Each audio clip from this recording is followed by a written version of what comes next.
Good evening, guys. Tonight we're just going to talk a little bit about rim width and how it affects the true width of your tire, regardless of what the sidewall says. Okay, here's a perfect example. This is my Zizo Urbano. It's using a GT tire. It's measuring in at 43.5 millimeters, even though the tire's only slated to be a 40 millimeter tire. And the reason it's wider is because we're using a box rim on here. Now, if you go to my Libertaire, uses a very narrow rim. Okay, this tire is supposed to measure in at 1.5 inches, but it's actually 1.30 inches or 34 millimeters. Why? Because the rim is a lot narrow.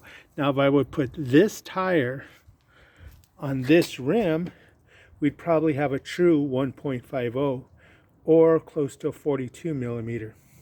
So that's the biggest difference, guys. Also, somebody asked me, about the accessories and what I'm doing to make the bikes lighter. It's not necessarily about the lightness of the bike or the weight of the bike. It's just nicer, cooler parts on it. For example, the Zizo Urbano has a lot of nice accessories. Okay, one of the first accessories I like the most is the Brooks Cambion saddle. This is a C17, so it's a little bit wider. It's right in the middle. The Light Pro alloy seat post in the oil slick colorway. The tires, I really like the GT tires. And the Light Pro cranks. The Light Pro, this particular set of cranks is for a square bottom bracket. So what I did is I took off the old crank completely and put on the crank with a chain ring. And the difference, the reason I did this is because one, it wasn't a Hollowtech bottom bracket, similar to my Libertaire. So I wanted something that looked a little nicer without changing out the bottom bracket. So I went with this traditional square tapered crank set, and it worked out beautiful. Also, somebody asked me, is the gears on the rear end a cassette or a freewheel? Well, I finally determined it is a cassette.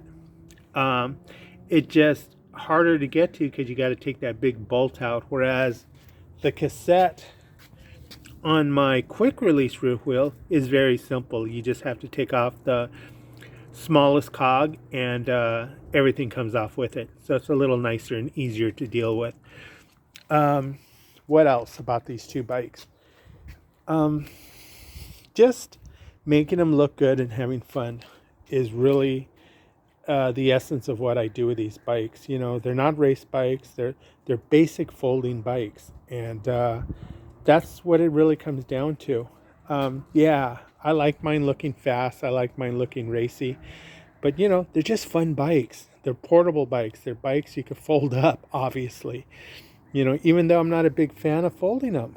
And the reason I'm not a fan of folding these bikes is because these joints, one, are not replaceable. It's not like a Brompton where you can actually buy the hinges and all that.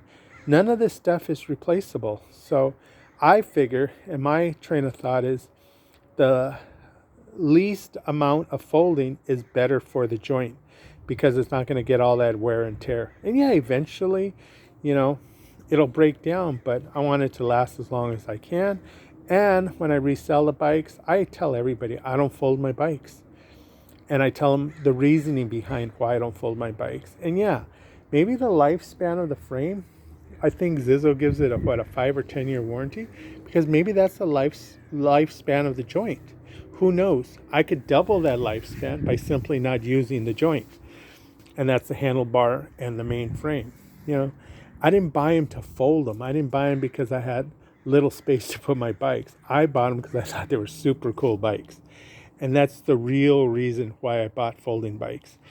As you all know, I sold my Campo to a really nice young lady who was really excited about cycling, and she wanted something affordable.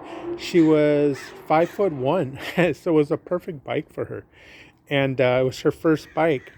And I've kept in touch with her, and she loves the bike. You know, these are fun bikes, guys. Once you get on them, you're going to love them. Trust me, guys.